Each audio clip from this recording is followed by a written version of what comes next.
Hi, I welcome all of you to the Academy of Human Excellence and this enlightening discussion on learning and development. With me today, I have the pleasure of having Melvin Saldana. He is the general manager of the Taj Gateway Hotel at Baroda, and he has been a hotelier for many years. He's a specialist in foods and beverages with an enviable reputation across the country and across the world, and also is a participant of an academy training program. To my left is Dr. Kshama Bhatia, and to tell you a little bit about her, and there's lots to tell. She is a PhD in international finance from Haas School of Business Management at Berkeley University, and has done her MBA in finance and HR from Leeds University. She has a multifarious work background in hoteliering and consulting and so on, and has been a trainer for over 15 years. She is managing director at Winpac Industries Private Limited, and also she is a director at the Academy of Human Excellence. To introduce myself, my name is Parimal Gandhi, and I am managing director of the Academy of Human Excellence. I had the privilege to be its founder, and I am also the principal trainer. My academic background is in chemical engineering, literature and linguistics, and I have several trainer certifications, mostly from the United States. I have 40 years of work that I have put in this profession, and to tell you the truth, I've enjoyed every moment. Okay, what makes the Academy of Human Excellence training so effective and unique as compared to other training programs? Focus on implementation, Melvin. Right from the beginning of any discussion on a training program, our focus and our concern is with what the end of the program is going to look like.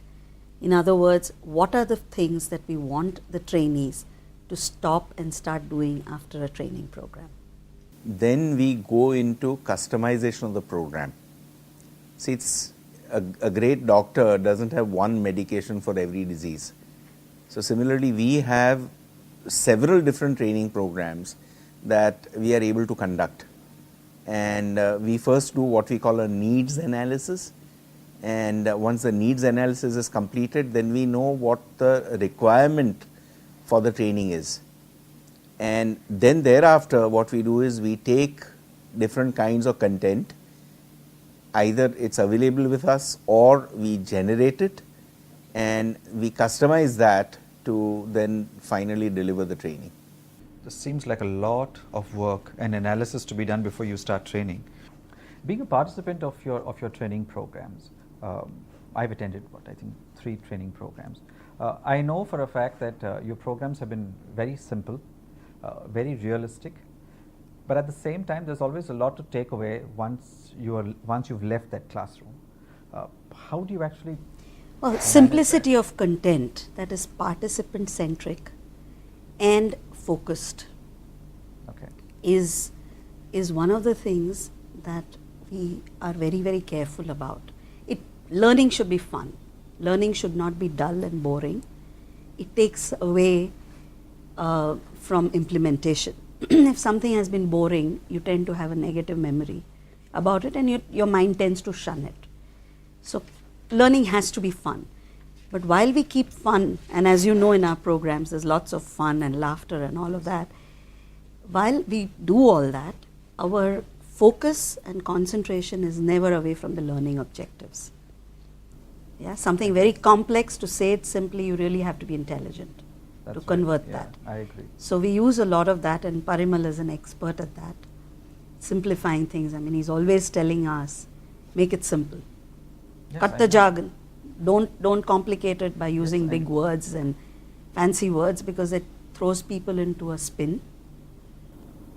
I've been witness to some of his training programs wherein in the same day you have trained people really down the line, and at the same time also trained people right up there in senior management, and all in the same breath, with everyone having something to take away after that training session.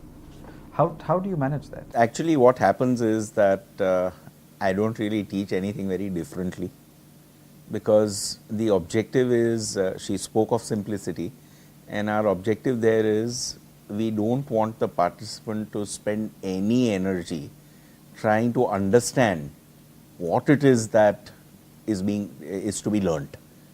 So no energy to be spent on the learning process as such. The other aspect of it is that it's almost a rule at the academy that it is what participants do that causes learning. And therefore, when I do something, it may or may not be the best way for you to learn. We believe that telling is not training. And therefore, once we are very sure of what it is that we want the participants to learn, we work very hard to find ways in which participants can learn it themselves. Right. So our job really is to create learning experiences and not to teach. Okay. You know, cramming a lot of knowledge is easy to do, but that doesn't cause implementation. When you ask people to do a whole lot, nothing at all gets done. Absolutely. It's better to give them pieces, small pieces of things to do that they can relate to, that they can take back, and that they can remember, which is very, very important and critical aspect of any good training. That people take back something permanently rather than just for a short period of time. Of course. So that's why less is more. Less is more, yeah. Yes. So right. How long you've been in this profession?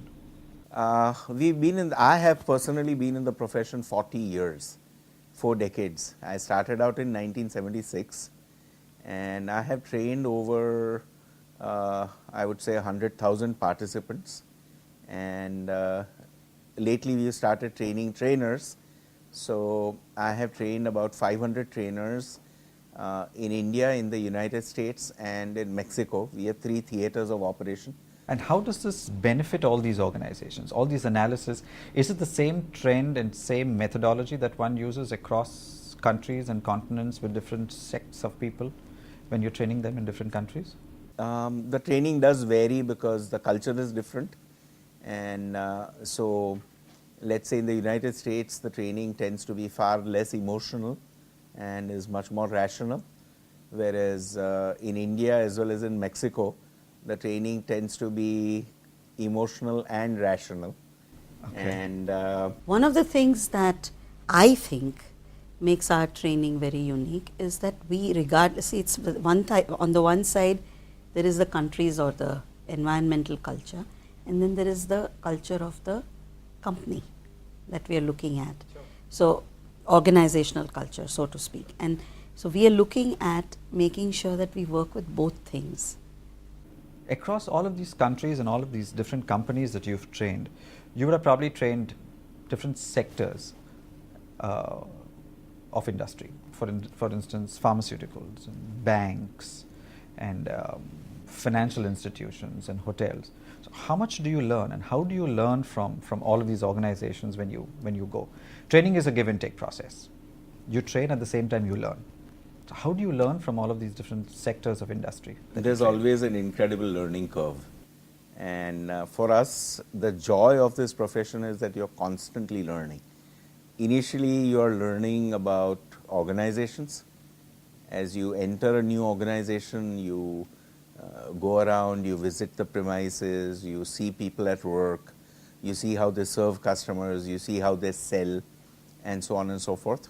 So you learn from the organization, and as you conduct training, if your ears are open, apart from your mouth, then you also learn. Then you also learn from your participants.